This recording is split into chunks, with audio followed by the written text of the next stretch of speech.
Good day, everyone. Welcome back, and thank you to my new subscribers. I saw your names. I really appreciate you stopping by and deciding to stay for a while. So, today I'm going to talk about when something just doesn't feel right. So, in knitting, it means that when you look at your work, you're just feeling your stitches along, and you realize that something doesn't feel right, and you find out that two of the stitches have crossed over each other, and if you weren't careful, you would have knit that as one. So that's one way of recognizing, I suppose, the potential error that could come up in knitting. The other is that sometimes in life we have that feeling like, ah, something just doesn't feel right. And I talk about what we can do if and when that happens.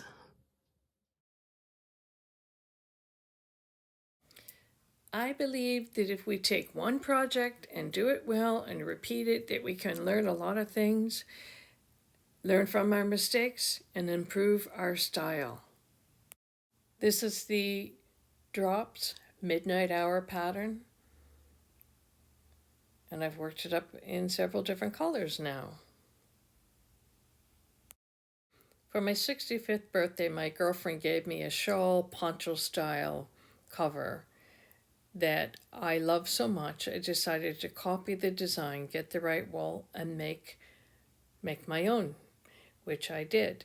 And so I am currently working on a white version. Here's my white version.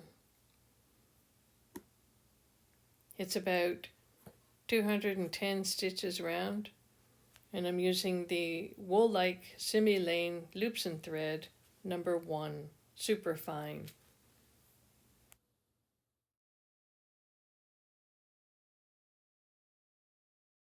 So knitting is just as much about feeling as much as it is about seeing our work, what we're doing as we're progressing along.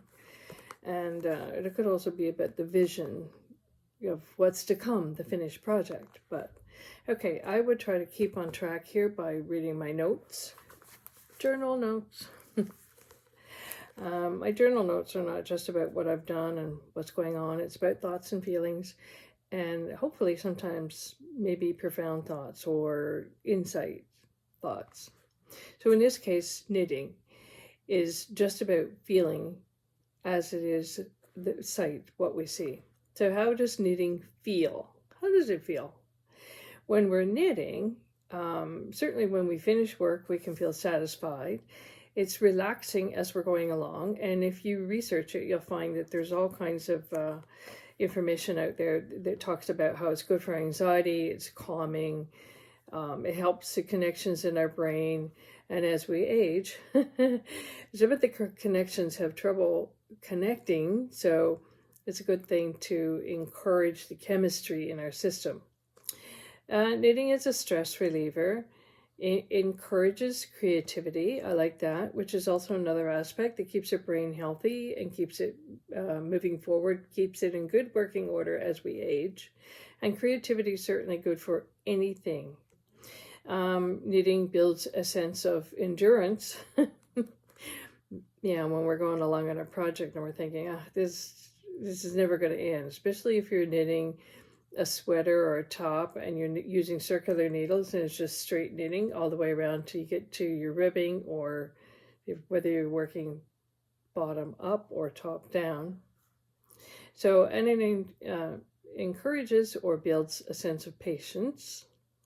It improves memory, and when we remember things, we feel better. I know my husband's 80, and sometimes I can see him processing a thought. And I'll say, remember such and such, and he's thinking, he's processing, and then he remembers, and then he feels better. I have a little bit of that too. And if you're younger, you have that feeling when you're missing something. Where did I put my keys? I don't know where they are. And then finally you find them, and then you feel better. So memory improves memory. Knitting does. So When you knit, you gradually gain a feel for the stitches as you're going along, especially if you're at the point where you can do a straight knitting and you're working away, let's say in circular needles, just knit, knit, knit, knit, knit all the way around. You can get a feel for the stitches. You have an idea of when something's crossed over, or maybe there's a bit of a gap. You just begin to feel. You get a feeling for everything going well. And when it's not going well, you can get that feeling of like something doesn't feel right. And you stop and you look at your work and you realize, oops, I'm just about to knit 2 stitches together. Or, hey, I've dropped that stitch. So you get a feel for knitting. Knitting is just as much about feeling as it is seeing or examining your work. So while we knit, we also think. We're processing various feelings, especially if you're knitting, you're sitting by yourself. You're not in a room with other people in a conversation, because that kind of knitting can occur as well. But when you're sitting on your own and you're knitting away, working on your project, it's possible that you're going to be going down memory lane a little bit and you're processing feelings. So we think about past events, perhaps an event or relationship, how it made us feel. We may need to apply forgiveness if we're in that situation, or consider a conversation that may help smooth over a negative event. So we're processing what we've been through. Sometimes also we're thinking about where we're going to go, what we're going to do, whether it's in the day or it's in the year. When we knit, we plan and we think about things that we've done or wish to do. And with all of our thinking, reflecting, and planning, maybe even a kind of meditation, there are feelings involved. So knitting is about feeling, not just the work you're doing, but all the other feelings that are going on inside of you. So let's consider that feeling. Something about my knitting just doesn't feel right. So we examine our work and we realize we've just made an error, or we're about to, and we can correct it, or we can avoid making an error. So in life, sometimes we have that feeling, something just doesn't feel right. And when we have that feeling, I believe that it's important to listen to those feelings and examine it. So I will give you an example. Where am I in my notes? My first marriage was like that. I'm going to say Poe, P-O. That's the initials of the person I married. Poe decided he wanted to marry me. He ended an engagement with a girl he knew, a 2-year relationship. He ended the engagement after having a dream, yeah, right, that he was marrying me. And I think that was based on the fact that he wanted to do that anyways. We knew each other socially, and actually casually. I didn't really know him, but he had that dream. So he broke off the engagement with the other girl. I knew Poe casually through work. And one day he asked to meet with me to discuss something important. And I thought he's going to talk to me about, how he broke off the engagement, why, how he feels about it. So I thought he just wanted to ask my advice on a matter. Instead, he told me the reason he broke his engagement was because he wanted to marry me. He was interested in me. I was a little bit shocked. We were actually having lunch and coffee, and I remember sort of choking on my sandwich. At the same time, I was both complimented and pressured. He was a handsome fellow, well respected in the community, and the position he held was well respected. I felt a little pressure because apparently he broke the engagement, which many people were angry about, including his parents and friends. He broke it because of me, and they knew that. So we took things slow in the beginning, giving one another and everybody else time to grieve the lost engagement and also for us to get to know each other. We met secretly for a while. Actually, we did that for a few months in considerations of others' feelings. And about 3 months into getting to know one another on a different level, he proposed with a ring, and I accepted. However, I was still not sure of my own feelings. Something just didn't feel right. I moved ahead and pushed those feelings aside. I was 25, almost 26, and my brother and sister married when they were 19. My mother married when she was 19, and I just felt like I missed the boat. I'm getting old here. I need to get married. Nowadays, that's not the case. A lot of people are marrying 25, even up to 30. So everything has shifted in society. But I had those feelings and I pushed them aside, and I talked to my older brother about my doubts, and he suggested that I just had cold feet. And he also said nobody was perfect and that it was okay to marry Poe. Everybody I consulted privately, a couple of gentlemen in our community who were well known to give good advice, balanced advice. I asked them what they thought because they actually knew Poe a lot longer than I did. I had moved into the community, and I was about 3 years living in the community. But these people knew him well. They knew him when he was a kid.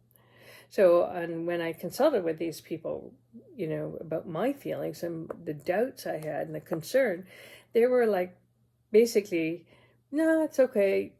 Go ahead and get married. So I spoke to these people about my doubts, but everyone encouraged me. After all, Poe was pretty perfect. He was the president of an organization, a great entertaining public speaker, a planner, had 2 university degrees, treated his parents with respect, especially his mother. Now, I had read some statistics regarding successful marriages, and at the time, some of the points they made was if you're over 25, which we both were, we actually got married, and the next day was my birthday. I turned 26. So if you're over 25, if the man treats his mother with respect, that's an indication of how he's going to treat you. If he has a degree, actually, if you both have degrees, it's good. But if he has a degree, these were all little elements towards a successful marriage. And of course, as we know, statistics are not facts, absolute, that you can lean your life on. But I did at the time. So let me see, where am I in my notes?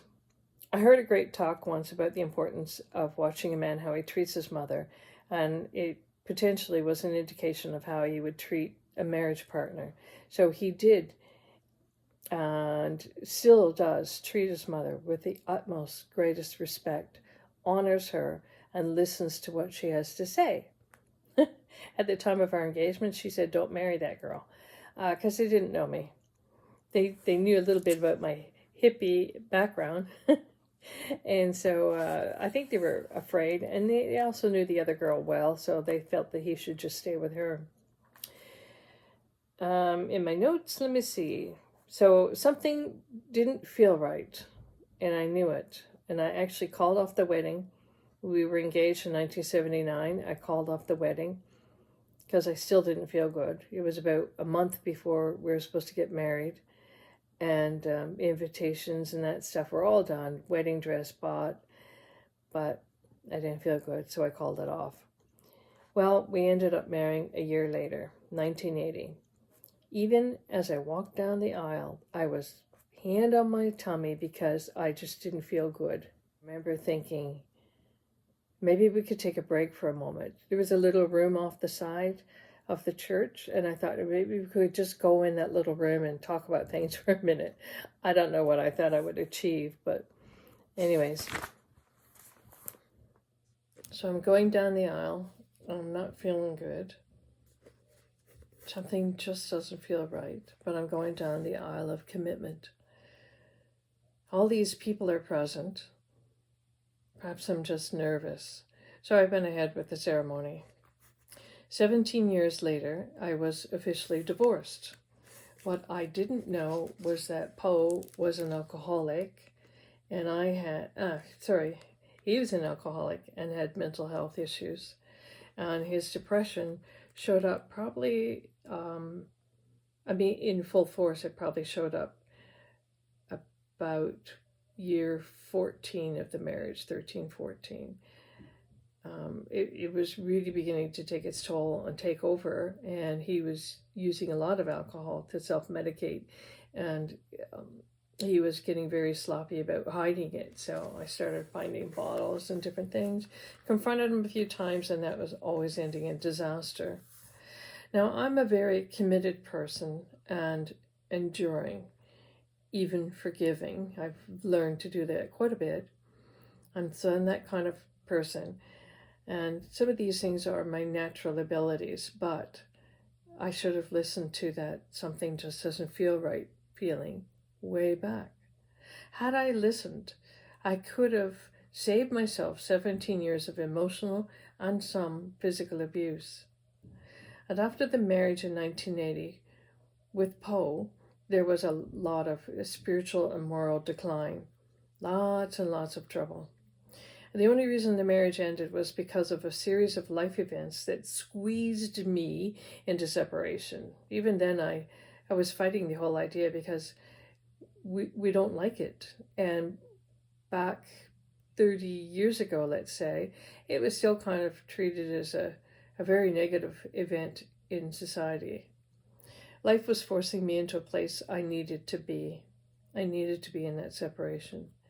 As my one friend put it, the universe was pushing me to where I needed to be since I was not making the move on my own. So I was glad that those circumstances pushed me in that place. When the separation began, I began my university studies, gained my degrees, and eventually began counseling. Whenever I hear a client talk about doubts in relationship, that something just doesn't feel right feeling, I encourage them to examine the feeling, not to ignore it. So that wasn't as though I could say, I had those feelings, because counseling's not about me, so you don't bring yourself into that. And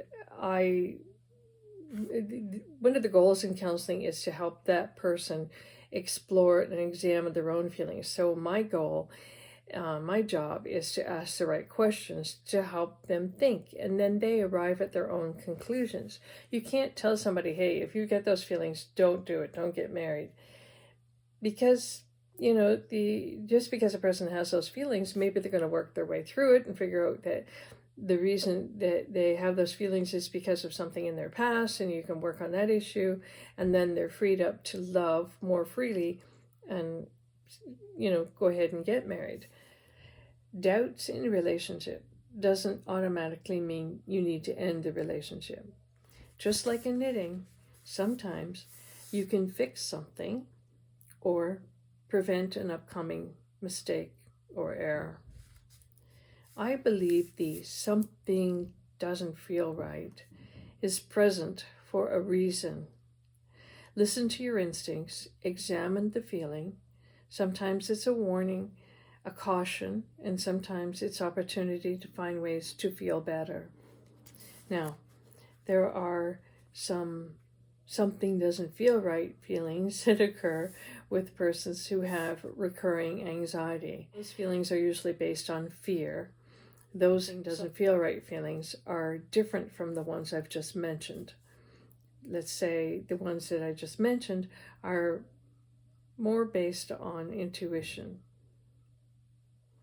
If you know you have bouts of anxiety, consider the fear behind the feeling and deal with that.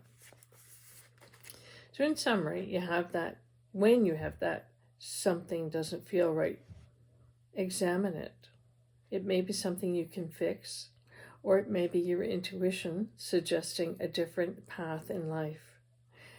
Either way, you want to move forward with some wisdom, so take the time to examine the feelings.